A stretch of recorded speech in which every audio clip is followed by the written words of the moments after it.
नमस्कार. नव महाराष्ट्र नेटवर्कमध्ये सर्वप्रथम स्वागत आहे. आज आम्ही पिंपरी इथे आलो आहे. खरं तर पिंपरी इथे विनोद धुमाळ यांनी एक पत्रकार परिषद घेतली आहे. त्या पत्रकार परिषदेमध्ये खरं तर त्यांची जी जमीन होती ती जमीन एका बिल्डरला देण्यात आली होती.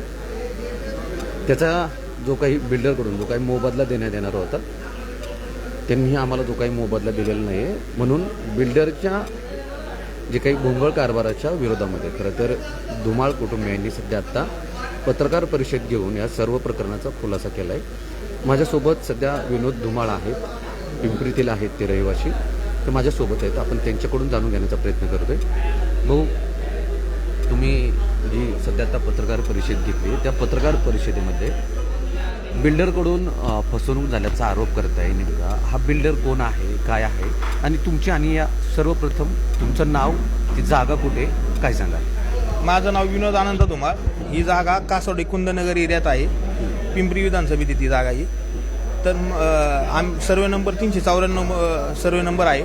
त्या जागेत 2006 साली आमचं बिल्डरचं ठरलं होतं की तुम्हाला एक फ्लॅट आणि एक दुकान देईन. 2006 नंतर ते म्हणले 4 वर्ष तुम्हाला बांधकाम ते मिळेल. तर 2006 नंतर 4 वर्षांनी आम्ही त्यांना मागणी केली असता तर त्यांनी टाळाटाळ चालू केली. आज 20 वर्ष झाले. आता ते म्हणतात तुला काय करायचं ते कर, माझी काय उकडायची ते उकड, कुणीच काही करू शकत नाही. मला सांगा, सगळ्यात महत्त्वाचं तो बिल्डर कोण आहे बरं, नाव काय बिल्डरचं? कुणाल दिलीप चोरडिया आणि दिलीप मोतीलाल चोरडिया या दोघांनी वडील आहे त्याचे व्यवहाराला. दिलीप मोतीलाल चोरडिया आणि कुणाल चोरडिया, आणि मध्यस्थी प्रफुल्ल नारायणी नामदार होते. बरं, तुमचा हा व्यवहार कशा पद्धतीने झाला, तुमची ओळख कशी झाली? मध्यस्थी आमच्या ओळखीचे होते, पहिल्यापासून जवळ राहिलं होते. तर त्यांनी आम्हाला त्या बिल्डरकडे घेऊन गेले, प्रफुल्ल नारायणी नामदार म्हणून. ते म्हणले मी आहे, व्यवहार करा. काय व्यवहारात ठरलं होतं तुमचं नेमकं? व्यवहारात ठरलं होतं की तुम्हाला एक फ्लॅट आणि एक दुकान आम्ही 4 वर्षात देऊ, असं आमचं ठरलं होतं व्यवहारात. किती वर्ष झाली त्या व्यवहाराला? 2006 ते आता 20 वर्ष झाली. आता 20 वर्ष झाले. 20 वर्षानंतर आता तुमचं वय किती आहे साधारण? आता माझं वय 41 रनिंग आहे. 21 वर्षानंतर तुम्ही आवाज उठवताय, असं वाटत नाही उशीर झाला? मग त्यांनी आम्हाला विश्वास दाखवला की करू करू म्हणून. इतके दिवस विश्वास दाखवत गेले, तर आम्ही पण त्यांना विश्वास दाखवला. आम्ही बी त्यांच्या साईडनी राहिलो, नाही का. पण ते आता आम्ही मागणी केली वारंवार, त्यांनी आमची फसवणूक केली. बरं, नेमकी आता तुमची फसवणूक काय झाली आहे या प्रकरणात? ते आम्हाला डायरेक्ट म्हणले की तुम्हाला बांधकाम मिळू शकत नाही, तुला जे करायचं ते कर. तू पोलिसांना अर्ज दिला, पोलिसांनी बी आमचं काही केलं नाही. तुला जे करायचं ते कर, आम्ही तुला बांधकाम तू या सह्या परत मिळणार नाही. या सर्व प्रकरणात तुम्ही पोलिसांकडे धाव घेतली का, काय कारवाई वगैरे करण्यासाठी? पोलिसांना मी अर्ज दिला होता. तर पोलिसांना अर्ज CP साहेबांना अर्ज दिला पिंपरी चिंचवड आयुक्तांना. तर त्यांचा अर्ज खाली दापोडी पोलीस स्टेशनला आला. तर पोलीस स्टेशनमध्ये मला बोलवलं आणि मला सांगितलं की दिवाणी स्वरूपी तुमचा हे अर्ज, तर दिवाणी कोर्ट, तुम्हाला दिवाणी कोर्टात न्याय मागायला लागेल. बरं, तुम्ही जागा त्यांना दिल्यानंतर काय मोबदला वगैरे घेतला होता का? त्यांच्याकडनं 1 रुपया मोबदला घेतलेला नाही आपण. त्यांना विकसन करण्यासाठी जागा दिलेली आहे लिहून. विकसन करण्यासाठी किती गुंठे जागा होती बरं ती टोटल 29 गुंठे होती. फुगे आणि धुमाळ असे 2 व्यक्तींचा प्लॉट होता. तर 14.5 गुंठे धुमाळांची, 14.5 गुंठे फुग्यांची. मोबदला घेतलाच नाही त्याचा कसला? त्यांच्याकडनं 1 रुपयाचा मोबदला घेतला नाही. आमच्याकडे DAP आहे. ताबा कोणाच्या जागेवरती? आत्ता आपली घरं आहेत साधी, पहिल्यापासून आपण तिथं राहत होतो. तर त्यांना सांगत होतो वारंवार की आमची घरं गाळतात, कौलं फुटलेली आहे, तुम्ही आम्हाला आमचं जे ठरलंय त्याप्रमाणे देऊन टाका.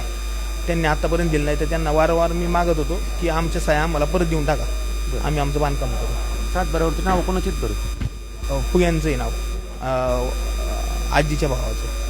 बरं, बिल्डरचे नाव वगैरे लागले का त्याच्यावरती? नाही, DAP झालाय, त्यांचं नाव नाही लागत. नाव लागत नाही.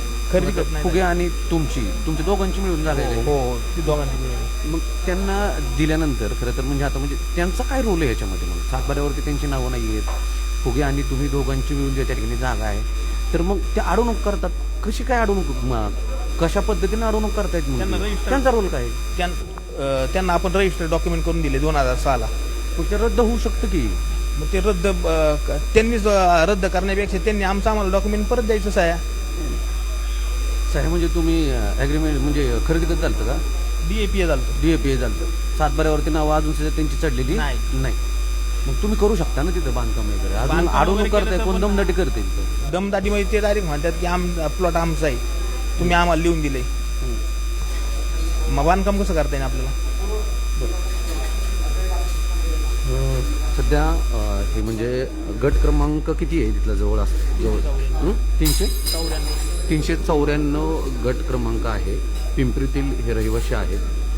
खरं तर आपण अनेक अशा घटना पाहतो की ज्या बिल्डरला आपण जमिनी देतो, बिल्डरकडून जे आश्वासन आपल्याला मिळलं जातं की बाबा आम्ही तुम्हाला फ्लॅट देऊ किंवा अनेक अशा ज्या काही आश्वासन आपल्याला मिळतात, परंतु त्याचं आपल्या हाती काय लागतं, गाजरच लागतं.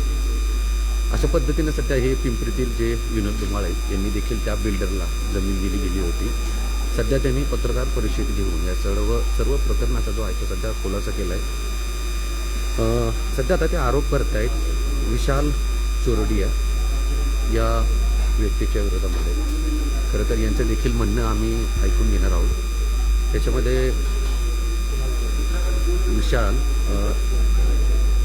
विशाल चोरडिया कन्स्ट्रक्शन आणि डायरेक्टर कुणाल दिलीप चोरडिया हे दोन्ही व्यक्ती आहेत या ठिकाणी सध्या. म्हणजे हे जे कन्स्ट्रक्शनवाले यांनी आमची फसवणूक केल्याचा आरोप सध्या आता विनोद धुमाळ करत आहेत. त्यामुळे निश्चित सध्या आता यांनी पत्रकार परिषद घेतली. पत्रकारांना बोलवून बातम्या एक प्रसार माध्यम म्हणून आम्ही सर्व बातम्या लावू, परंतु या तळागाळाशी जाऊन खरं तर हे चोरडिया जे कुटुंब आहे, जे बिल्डर आहे, याच्याशी देखील आम्ही संपर्क साधून या सर्व प्रकरणाचा जो आहे तो खुलासा नक्कीच आमच्या नव महाराष्ट्र नेटवर्कवरती आपल्याला पाहायला मिळेल.